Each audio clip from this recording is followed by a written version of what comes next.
வில்வம்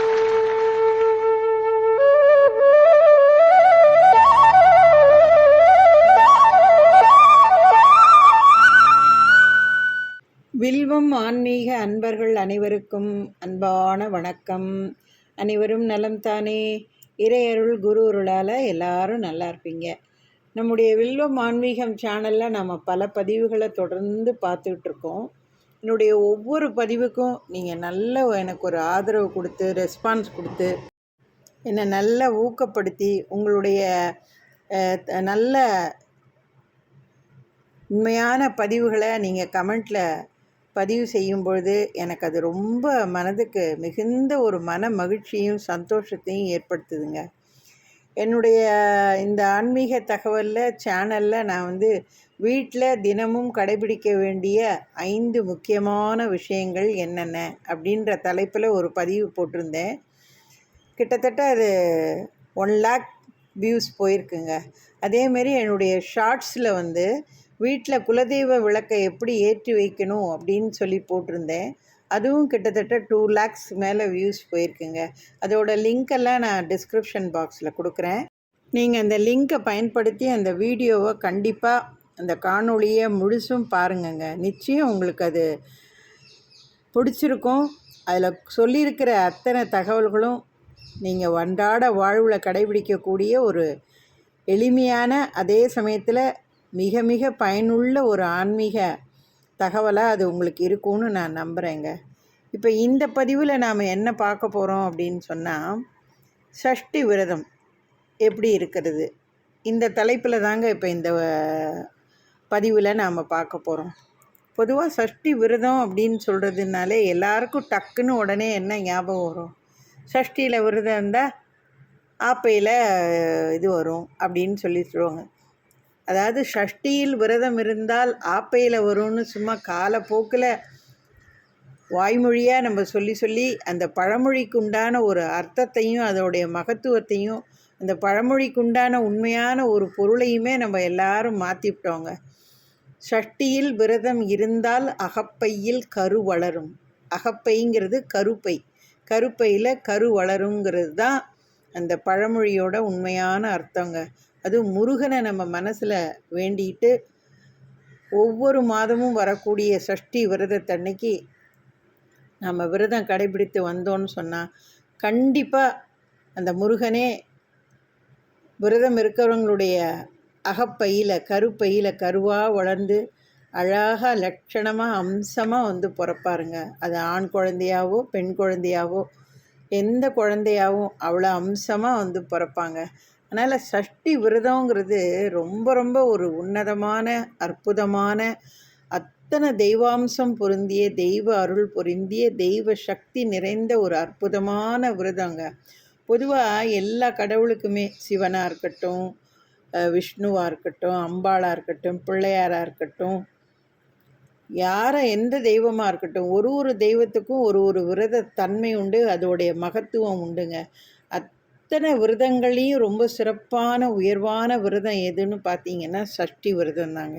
இந்த சஷ்டி விரதம் எல்லாருக்கும் தெரிஞ்ச ஒன்று. குழந்தை இல்லாதவங்க விரதம் இருக்கணும், குழந்தை இல்லாதவங்க சஷ்டியில் விரதம் இருந்தால் குழந்தை வரும், சஷ்டியில் விரதம் இருந்தால் குழந்தை வரும்ன்றது ஒரு பொதுவான கருத்துங்க. ஆனால் சஷ்டி விரதத்தை குழந்தைக்காகன்னு மட்டும் இல்லாமல் நம்முடைய ஒவ்வொரு தேவைகளுக்கும், நம்முடைய பிரார்த்தனைகளுக்கும், கோரிக்கைகளுக்காகவும் நம்ம முருகன்கிட்ட மனம் முருங்கி பிரார்த்தனை செய்து ஒவ்வொரு பிரதி மாதமும் வரக்கூடிய அந்த சஷ்டியில், அது வளர்பிறை சஷ்டியாக இருக்கட்டும், தேய்பிறை சஷ்டியாக இருக்கட்டும், நம்ம மனமுருக வேண்டி விரதம் இருந்தோன்னு சொன்னால் நம்முடைய எண்ணிய எண்ணம் நிறைவேறி நம்முடைய பிரார்த்தனைகளும் கோரிக்கைகளும் அதுவும் நியாயமாக இருக்கும் பட்சத்தில் கண்டிப்பாக முருகன் அதை நிறைவேற்றி கொடுப்பாருன்றதில் எந்தவித சந்தேகமும் வேணாங்க. அப்புறம் இதிலே இன்னொன்று, சஷ்டி விரதத்திலே 2 விதமாக சஷ்டி விரதம் இருக்குங்க. அது என்னன்னு பார்த்தீங்கன்னா, ஒவ்வொரு மாதமும் தமிழ் மாதத்தில் பார்த்தீங்கன்னா சஷ்டி திதி வருங்க. அது அமாவாசை முடிஞ்சு வர வளர்பிறையில் அந்த சஷ்டி திதி ஒன்று வரும். அதேமாரி பௌர்ணமி முடிஞ்சு வர தேய்பிறையிலையும் ஒரு அந்த சஷ்டி திதி வருங்க. ஸோ வளர்பிறை சஷ்டி, தேய்பிறை சஷ்டின்னு 2 விதமான சஷ்டி ஒன்று இருக்குது. அடுத்தது இன்னொரு சஷ்டி விரதம்னு பார்த்திங்கன்னா, தீபாவளி முடிஞ்ச மறுநாள்லேருந்து 6 நாள் சஷ்டி விரதம் இருப்பாங்க பாருங்கள். சூரசம்ஹாரம் பண்ணுவாங்க இல்லையா முருகனுக்கு. சூரசம்ஹாரம் முருகனுக்கு இல்லை, முருகன் சூரசம்ஹாரம் முடித்து அவனுடைய கோபம் தணிந்து மறுநாள் அவனுக்கு திருக்கல்யாணம் முடிகிற வரைக்கும் எல்லாரும் 6 நாள் வரைக்கும் தான் இருப்பாங்க சஷ்டி விரதம் தீபாவளி சமயத்தில். ஆனால் விரதத்தை அவன் கோபம் தணிந்து சாந்தமாக அமைதியாக இருக்கும்பொழுது, மனம் நிறைந்த சந்தோஷத்தோடு இருக்கும்பொழுது, அந்த திருக்கல்யாண உற்சவம் நடக்கிற அன்னைக்கு நம்ம விரதத்தை முடித்து நம்முடைய கோரிக்கையை அவங்ககிட்ட நம்ம சொன்னோன்னா மனம் முருக சந்தோஷமாக ஆனந்தமாக நம்முடைய பிரார்த்தனைகளையும் கோரிக்கைகளையும் உடனே நிறைவேற்றி தருவான். அப்படிங்கிறதுனால சூரசம்ஹாரத்து அன்னையோட விரதத்தை முடிக்காமல், அதாவது 6 நாள் சூரசம்ஹாரத்தோடு தான் 6ஆவது நாள் அன்னைக்கு நம்ம விரதத்தை முடிக்காமல் மறுநாள் திருக்கல்யாணத்தோடு நம்ம விரதத்தை முடித்தோன்னு சொன்னால் மிக சிறப்புங்க. இந்த மாதிரி தீபாவளி சமயத்தில் வரக்கூடிய அந்த 6 நாட்கள், மறுநாள் 7ஆவது நாள் திருக்கல்யாணத்தோடு வரக்கூடிய அந்த சஷ்டியில் விரதம் இருக்கிறதுங்கிறது ஒரு முறை. ஒவ்வொரு மாதத்துலேயும் வரக்கூடிய அமாவாசை எப்பையும் சரி, பௌர்ணமி எப்பையும் வரக்கூடிய அந்த சஷ்டி திதியில் விரதம் இருக்கிறதுங்கிறது ஒரு முறை. மொத்தம் 2 முறை இருக்குது சஷ்டி விரதம். நீங்கள் எந்த முறையை தேர்ந்தெடுத்துக்க போகிறீங்கன்றதை நீங்கள் தான் முழுசாக உங்கள் மனசில் நீங்கள் ஒரு சங்கல்பம் பண்ணிக்கணும். இப்போ பொதுவாக ஒவ்வொரு மாதமும் வர அந்த சஷ்டி, வளர்பிறை சஷ்டி, தேய்பிறை சஷ்டியில் நம்ம விரதம் இருக்க போகிறோம் அப்படின்னு முதல்ல நம்ம சங்கல்பம் பண்ணிட்டு அதுக்கு தகுந்த மாதிரி இருக்கணும். இல்லைன்னா தீபாவளி முடிஞ்சு வர அந்த 6 நாள் சஷ்டி விரதத்தில் விரதம் இருக்க போகிறோமா, இது 2ல் எதுலன்னு நம்ம முடிவு பண்ணிக்கணுங்க. இப்போ மாதம் வர சஷ்டியில் விரதம் எப்படி இருக்கணும்னு பார்த்திங்கன்னா, சாதாரண ஒரு எளிமையான வழிமுறை தாங்க. ஒன்றும் பெருசாலாம் எதுவும் ஒன்றும் கிடையாது. உங்கள் வீட்டு பூஜை அறையை சுத்தம் பண்ணிக்கோங்க. நீங்கள் முருகனை விக்கிரகம் வச்சு வழிபட போகிறீங்களா, இல்லை படம் வச்சு வழிபட போகிறீங்களா, இல்லை வேல் வச்சு வழிபட போகிறீங்களான்றத உங்களுடைய பூஜை அறையில் நீங்கள் முருகனை எந்த விதமாக நீங்கள் பயன்படுத்தி அவரை வணங்குகிறீங்களோ அதுக்கு தகுந்த மாதிரி நீங்கள் பூஜை முறையை நீங்கள் தேர்வு செஞ்சுக்கணுங்க. இப்போ நீங்கள் வேல் வச்சுருக்கீங்கன்னா வேலுக்கு அபிஷேகம் பண்ணி, அதாவது 5 விதமான அபிஷேகம்: பன்னீர், விபூதி, சந்தனம், தேன், பால், இந்த மாதிரி 5 ஒத்தப்படையில் இருக்கிற மாதிரி. நீங்கள் அதற்கு மேலேயே அபிஷேகம் பண்ணுவேன், இளநீர், பஞ்சாமிர்தம் இதெல்லாமும் சேர்த்து பண்ணுவீங்க அப்படின்னு சொன்னால் அது உங்களுடைய விருப்பத்தை பொறுத்ததுங்க. பொதுவாக ஒத்தப்படையில் இருக்கிற மாதிரி 5, அது என்னென்னன்றதை நீங்கள் சூஸ் பண்ணிக்கோங்க. பண்ணிவிட்டு அது மாதிரி அபிஷேகம் பண்ணி வேலுக்கு அதை நீங்கள் முறையாக பயன்படுத்தி அந்த சஷ்டி விரதத்தன்னைக்கு சஷ்டி விரதம் மேற்கொள்ளலாம்.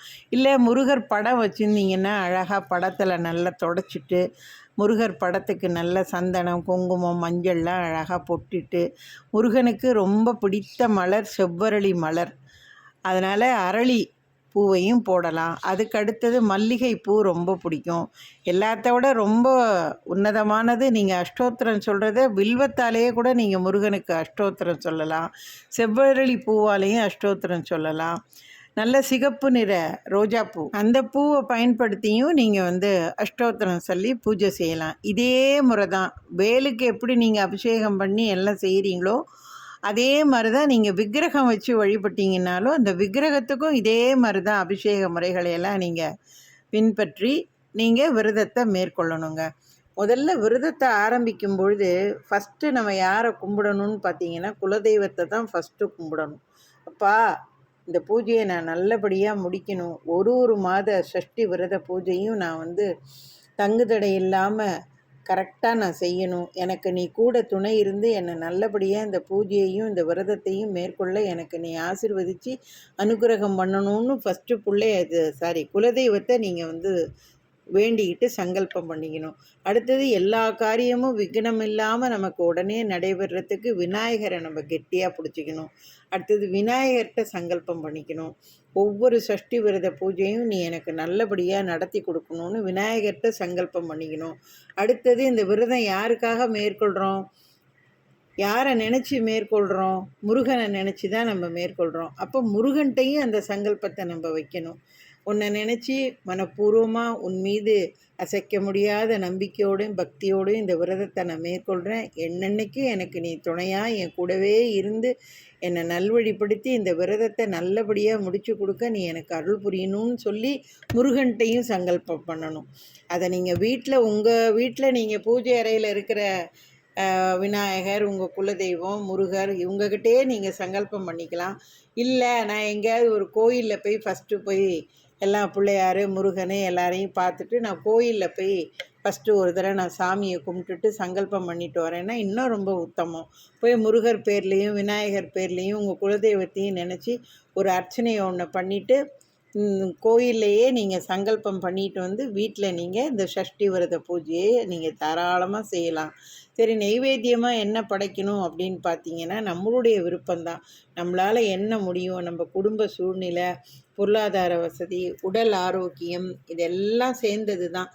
சாதாரண 2 வாழைப்பழத்தை வச்சு நிவேத்தியம் பண்ணாலும் சரி, கல்கண்டு, பேரிச்சம்பழம், காஞ்ச திராட்சை வச்சு பண்ணாலும் சரி, இல்லை பாலில் ஒரு சொட்டு தேன், நெய் இதெல்லாம் கலந்து நெய்வேத்தியமாக படைச்சாலும் சரி. இதெல்லாம் தாண்டி இல்லை என்னால் முடியும், நான் முருகனுக்கு பிடித்த நெய்வேத்தியங்களை நான் பிரசாதமாக செஞ்சு நான் படையலாக படைக்கிறேன்னு நீங்கள் விரும்புனீங்கன்னா தாராளமாக எதை வேணாலும் செய்யலாம். முருகனுக்கு பிடிச்சது தேன், தெனைமாவு, அடுத்தது சக்கரை பொங்கல். இதெல்லாம் ரொம்ப முருகனுக்கு பிடித்தமான ஒரு பிரசாதம், நெய்வேத்தியம். இதில் எதை வேணாலும் நீங்கள் செஞ்சும் நீங்கள் முருகனுக்கு ஒவ்வொரு மாத விரதத்தையும் நீங்கள் அனுஷ்டிக்கலாம். ஸோ சாதாரணமாக ஒவ்வொரு மாதமும் வரக்கூடிய வளர்பிறை, தேய்பிறை, சஷ்டி திதியில் நீங்கள் முருகனுக்கு விரதம் இருக்கிறதுனா இந்த மாதிரி ரொம்ப எளிமையான முறையில் ஒரு விரதம் இருக்கலாம். இது ஒரு முறை. அடுத்தது இந்த தீபாவளி சமயத்தில் 6 நாள் சஷ்டி விரதம் இருக்கீங்க பாருங்கள். அந்த விரதத்தை எப்படி நீங்கள் கடைபிடிக்கணும் அப்படின்னு பார்த்தீங்கன்னா அதுக்கும் இதே ப்ரொசீஜர் தான். சில பேர் விரதத்தை ஆரம்பிக்கிறதுக்கு முன்னாடி அவங்கவுங்க வீட்டு குலதெய்வ வழக்கப்படி, குடும்ப வழக்கப்படி இந்த சஷ்டி விரதத்தெல்லாம் ரொம்ப சிறப்பாக செய்வாங்க. கையில் காப்பு கட்டிக்கிட்டு செய்வாங்க. சில பேர் காவடி எடுப்பாங்க, பால் குடம் எடுப்பாங்க. நிறைய இருக்க ஒரு சமுதாயத்தில் ஒரு வகையான பழக்க வழக்கங்கள் இருக்குது. சில பேர் என்ன பண்ணுவாங்க, முருகருடைய அறுபடை வீடு, அந்த அறுபடை வீட்டில் திருச்செந்தூர், பழனி, திருப்பரங்குன்றம், பழமுதிர்ச்சோலை, சுவாமிமலை, திருத்தணின்னு இந்த மாதிரி அறுபடை வீட்டில் எந்த கோயிலில் வேணாலும் போய் அங்கேயே கோயிலேயே அந்த 6 நாளும் அங்கேயே விரதம் இருந்து ஒரு தரையும் முருகனை போய் சன்னிதானத்தில் போய் பார்த்துட்டு அன்னதானம் இல்லாமல், ஆகாரம் இல்லாமல் பட்டினியாக விரதம் இருந்து விரதம் கடைபிடிக்கிறவங்களும் எத்தனையோ பேர் இருக்காங்க. அதுவும் அவங்கவுங்களுடைய விருப்பத்தை பொறுத்தது தான். சில பேர் என்ன செய்வாங்கன்னா விரதம் இருக்கும் பொழுதே இந்த விரதத்தை இந்த இடத்துல ஒன்று சொல்லணும்னு நினைக்கிறேன். இந்த விரதத்தை நீங்கள் எப்படி மேற்கொள்ள போகிறீங்க அப்படிங்கிறத முதல்ல நீங்கள் கண்டிப்பாக உறுதிப்படுத்திக்கணுங்க. மிளகு விரதம் இருக்கலாம், இளநீர் விரதம் இருக்கலாம், பால் பழம் சாப்பிட்டு விரதம் இருக்கலாம், ஒரு வேளை சாப்பிட்டு மற்ற 2 வேளை சாப்பிடாமல் இருக்கலாம், இல்லை 3 வேளையும் நீங்கள் உணவு அருந்தாமலும் விரதம் இருக்கலாம். சில பேர் மிளகு விரதம்னு சொல்லி 6 நாளைக்கு ஒரு நாளைக்கு ஒரு மிளகு அந்த மாதிரியும் விரதம் இருப்பாங்க. சில பேர் இளநீரை மட்டும் குடிச்சிட்டு விரதம் இருப்பாங்க. சில பேர் 6 நாளும் பட்னியாக இருந்து விரதம் இருப்பாங்க. இந்த மாதிரி நிறைய இருக்குங்க. அந்த 6 நாள் சஷ்டி விரதத்தை மேற்கொள்கிறதுங்கிறது அதில் நிறைய வழிமுறைகள் இருக்குது, தாத்பரியங்கள் இருக்குது, எல்லாம் இருக்குங்க. ஸோ எந்த முறையில் நீங்கள் விரதம் இருக்க போகிறீங்கிறத முதல்ல நீங்கள் உறுதிப்படுத்திக்கிட்டு விரதத்தை ஆரம்பிங்க. நான் விரதத்தை ஆரம்பிக்கும் பொழுது நான் முதல்லே சொன்ன மாதிரி தான் சங்கல்பம் பண்ணிக்கோங்க. குலதெய்வம், விநாயகர், முருகர் எல்லாருக்கும் சங்கல்பம் பண்ணிக்கோங்க. காப்பு கட்டுறதுனா காப்பு கட்டிக்கோங்க. விரதத்தை எப்படி இருக்க போகிறீங்கன்றதை முடிவு பண்ணிட்டு அதுக்கு தகுந்த மாதிரி விரதம் இருங்க. 6 நாள் சூரசம்ஹாரம் வரைக்கும் விரதம் இருக்கிறவங்களும் இருங்க. இல்லை 7ஆம் நாள் அடுத்தது திருக்கல்யாண உற்சவத்தோடு நாங்கள் விரதத்தை முடிக்கிறோன்றவங்களும் விரதத்தை முடிங்க. 6 நாள் விரதம் மேற்கொள்கிறவங்க தினமும் காலையிலையும் சாயந்தரமும் குளித்து முடிச்சுட்டு வீட்டில் பூஜை அறையில் ஒரு ஷட்கோணம் கோலம் வரைஞ்சி அதில் 6 விளக்கை ஏற்றி வச்சு தினமும் பூஜை செஞ்சுட்டு வரணுங்க. அது ரொம்ப ரொம்ப முக்கியம். அது இல்லை இந்த 6 நாள் விரதத்தின் பொழுது இளநியை மட்டும் சாப்பிட்டு விரதம் இருக்கலாம். ஒரு நாளைக்கு ஒரு மிளகுன்னு சொல்லி அதை எடுத்துக்கிட்டும் விரதம் மேற்கொள்ளலாம். பழ வர்க்கங்கள் எது வேணாலும் சாப்பிடலாம். அதுமாரி பால், பழம் அது மட்டும் சாப்பிட்டும் நீங்கள் விரதம் இருக்கலாம். இதில் எதை நீங்கள் மேற்கொள்ள போகிறீங்க அப்படிங்கிறத நீங்கள் தாங்க முடிவு பண்ணிக்கணும். இளநீரா, மிளகா, வாழைப்பழமா, இல்லை பால் பழத்தோடு சேர்த்து விரதம் இருக்க போகிறீங்களா, எப்படி இருக்க போகிறீங்க அப்படிங்கிறத நீங்கள் தாங்க முடிவு பண்ணிக்கணும். இதை மட்டும் உணவாக உட்கொண்டும் நீங்கள் விரதத்தை மேற்கொள்ளலாம். இல்லைம்மா நாங்கள் ஒரு வேளை மட்டும் நாங்கள் சாப்பிட்டுக்கிறோம் அப்படின்னா, அதையும் நீங்கள் காலையிலையும் இரவும் நீங்கள் எதுவும் பழம், பால் மட்டும் எடுத்துக்கிட்டு மத்தியானம் ஒரு வேளை மட்டும் ஆகாரங்களை எடுத்துக்கிறது ரொம்ப உத்தமங்க. அதனால் நான் திரும்பி திரும்பி சொல்லணுன்னா, உங்களுடைய விருப்பந்தான். உங்களால் என்ன முடியுமோ அதை நீங்கள் முடிவு பண்ணிக்கிட்டு, சங்கல்பம் பண்ணிக்கிட்டு, அதுக்கு தகுந்த மாதிரி விரதம் இருங்க. அடுத்தது விரதத்தின் போது என்னென்ன பதிகங்கள்லாம் படிக்கணும் அப்படின்னு பார்த்தீங்கன்னா, முருகனுக்குரிய கந்த சஷ்டி, கந்தர் அனுபூதி, வேல்மாறல், வேல் வகுப்பு, பகை கடிதல், சண்முக கவசம், குமாரஸ்தவம், இப்படி எல்லா பதிகங்களையும் முருகனுக்குரிய பதிகங்களை படிக்கலாம். அப்புறம் குழந்தைக்காக வர இருக்கிறீங்கன்னா குழந்தைக்குரிய திருப்புகழ் படிங்க. கல்யாணத்துக்காக விரதம் இருக்கீங்கன்னா அதற்குண்டான திருப்புகழை படிங்க. இதுமாரி உங்களுடைய தேவைகள் எதுவோ அதற்கு தகுந்த திருப்புகழை நீங்கள் பாராயணம் பண்ணி காலையிலையும் சாயந்தரமும் 2 வேளையுங்க இந்த ஷட்கோண விளக்கை ஏற்றி நீங்கள் தினமும் முருகன்கிட்ட படிக்கலாம். சஷ்டி விரதத்தையே நீங்கள் 6ஆம் நாள் சூரசம்ஹாரத்தோடு முடிக்கிறீங்க அப்படின்னு சொன்னால் 4 மணிக்கு தான் கரெக்டாக சூரசம்ஹாரம் ஆரம்பிக்கும். ஒவ்வொரு வருடமும் நீங்கள் அதை கவனித்து பார்த்தீங்கன்னா தெரியும். அந்த 4லேருந்து 6, 6:30க்குள்ளே முடிஞ்சிடும் சூரசம்ஹாரம். நீங்கள் சூரசம்ஹாரம் முடிஞ்ச உடனேயே குளிச்சுட்டு நேம நிஷ்டையோட உங்கள் பூஜை அறையில் முருகனுக்கு உரிய ஏதாவது ஒரு நைவேத்தியத்தை நீங்கள் முருகனுக்கு உணவாக படைச்சி இந்த பதிகங்கள், பாராயணங்கள் எல்லாத்தையும் படைச்சி தூப தீப ஆராதனை காமிச்சு அந்த முருகனுக்கு என்ன நீங்கள் நைவேத்தியமாக படைக்கிறீங்களோ அந்த நைவேத்தியத்தை நீங்கள் உணவாக நீங்கள் உட்கொண்டும் கூட நீங்கள் 6ஆம் நாளே நீங்கள் சூரசம்ஹாரத்தன்னைக்கே விரதத்தை முடிக்கலாம். இல்லைம்மா நாங்கள் மறுநாள் திருக்கல்யாண உற்சவத்தோடு நாங்கள் விரதத்தை முடிக்கிறோம் அப்படிங்கிறவங்க ஒரு கல்யாணத்துக்கு போனால் அங்கே என்ன நமக்கு நல்ல நாவுக்கு சுவையான விருந்து, படையல் விருந்து, தலவாழை இலை போட்டு நல்ல வடை, பாயசம், கறி, கூட்டு, பொரியல், அப்பளம்னு பிரமாதமாக நல்ல தலைவாழை இலை போட்டு அருமையாக நமக்கு விருந்து போடுவாங்க. கல்யாண விருந்து, கல்யாண சமையல் சாப்பாடுன்னு. ஸோ அன்னைக்கு மறுநாள் முருகனுக்கும் திருக்கல்யாணம் முடிஞ்சு ஏகாந்தமாக இருப்பார் முருகன். மனசு நிறைஞ்ச சந்தோஷத்தோட சூப்பராக நிம்மதியாக இருப்பார். ஸோ அவருக்கு நல்ல பசியார நாவிக்கு விருந்தாக நல்ல உணவாக நீங்கள் சமைக்கணுன்னா நீங்களும் உங்கள் வீட்டில் நல்ல வடை, பாயச சமையலோட கூட்டு பொரியலோடு சமைச்சி முருகனுக்கு முன்னாடி பெரிய தலைவாழை இலை போட்டு இந்த படையல்கள் அத்தனையும் முருகனுக்கு படைச்சி தூப தீப ஆராதனை காட்டி முருகனுக்கு அருமையாக நீங்கள் அந்த பதிகங்களை எல்லாமும் படித்து விரதத்தை முடித்து முருகனுக்கு படைத்த அதே பிரசாதங்களை நீங்களும் உணவாக உட்கொண்டு விரதத்தை முடிக்கலாம்.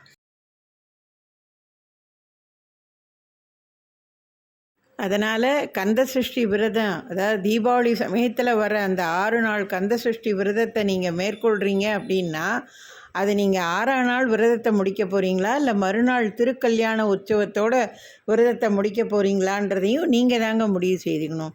பெரும்பாலும் எல்லாரும் என்ன செய்வாங்கன்னா 6ஆம் நாளே சூரசம்ஹாரத்தோடையே விரதத்தை முடிச்சிருவாங்க. ஆனால் நம்முடைய வள்ளல் கிருபானந்த வாரியார் நமக்கு சொல்லி கொடுத்துட்டு போயிருக்கிற ஒரு அற்புதமான தகவல் என்னன்னு பார்த்தீங்கன்னா, மறுநாள் திருக்கல்யாண உற்சவத்தோடு தான் ஒரு சஷ்டி விரதத்தை முடிக்கணும்னு சொல்லி நமக்கு சொல்லி கொடுத்துட்டு போயிருக்காருங்க.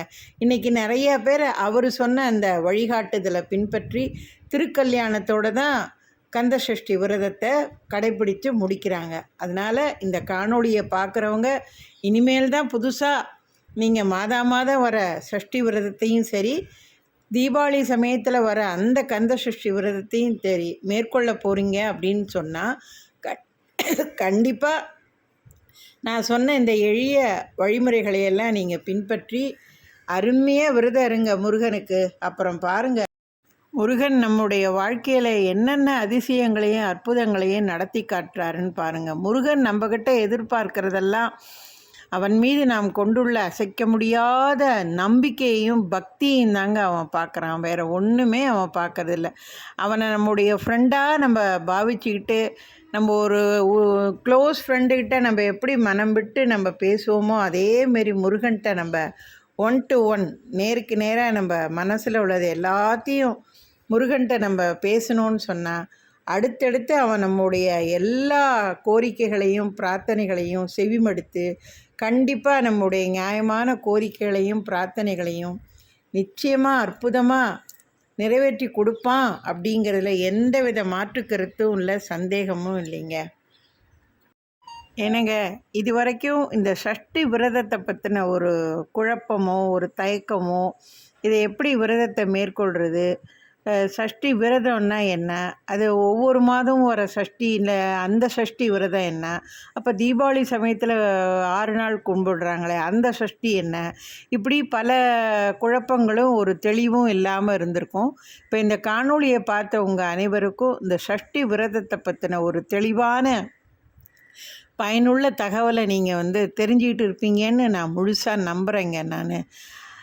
அதனால் முருகனுக்கு விரதம் இருக்கணும்னு நம்ம நினைக்கிற ஒவ்வொருத்தரும் இந்த பிரதி மாதம் வர வளர்பிறை சஷ்டி தேய்பிறை சஷ்டிலையும் விரதம் இருக்கலாம். தீபாவளி சமயத்தில் வர அந்த 6 நாள் கந்த சஷ்டி சூரசம்ஹாரத்தோடு வர அந்த கந்த சஷ்டி விரதத்தையும் மேற்கொள்ளலாங்க. 2 விதமான இந்த சஷ்டி விரதத்தை நம்ம வாழ்நாளில் நமக்கு எப்படி முடியுமோ, நம்மளால் எதை பின்பற்ற முடியுமோ அந்த சஷ்டி விரதத்தை நம்ம முறையாக பின்பற்றி முருகன் மீது அதீத நம்பிக்கையோடையும் பக்தியோடையும் நம்ம இந்த விரதத்தை மேற்கொண்டு நம்ம தொடர்ந்து விரதம் இருந்தோம் அப்படின்னு சொன்னால் நம்ம வாழ்க்கையில் எல்லாமே ஏற்றமே தானே தவிர வேறு எதுவும் கிடையாதுங்க. தேவையில்லாமல் இந்த விரதத்தை பற்றின குழப்பங்களையும் சந்தேகங்களையும் மனதில் வளர்த்துக்காதீங்க. அவங்க அப்படி சொன்னாங்க, இவங்க எப்படி சொன்னாங்கன்னும் போட்டு தேவையில்லாமல் எதுவும் குழப்பிக்காதீங்க. உங்களுக்கு நல்ல தெளிவான நல்ல பயனுள்ள தகவலாக நான் உங்களுக்கு கொடுத்துருக்கேன்னு நான் முழுசாக நம்புகிறேங்க. இதை போல் நல்ல பயனுள்ள ஆன்மீக தகவல்களை நீங்கள் தொடர்ந்து பார்க்கணுன்னு சொன்னால் என்னுடைய வில்வம் ஆன்மீகம் சேனலை சப்ஸ்கிரைப் பண்ணி ஆல் பெல் சிம்பலை கிளிக் பண்ணிக்கோங்க. என்னோடய எல்லா வீடியோவும் உடனே உங்களுக்கு அப்லோட் ஆகி நோட்டிஃபிகேஷன் சிம்பலோட வந்துருங்க. உங்களுக்கு ஆன்மீகம் தொடர்பான சந்தேகங்கள் கேள்விகள் எதுவும் கேட்கணுன்னாலும் என்னுடைய கமெண்ட் செக்ஷனில் உங்களுடைய கேள்விகளை நீங்கள் பதிவிடுங்கங்க. உண்மையான தகவலாக நம்பிக்கையான தகவலாக கண்டிப்பாக உங்களுக்கு நான் கொடுக்குறேங்க. இது போன்ற நல்ல பயனுள்ள ஒரு ஆன்மீக தகவல்களோட அடுத்தது உங்களை நான் சந்திக்கிறேங்க. ஓம் சரவண பவா. வாழ்க வளமுடன். நன்றி, வணக்கம்.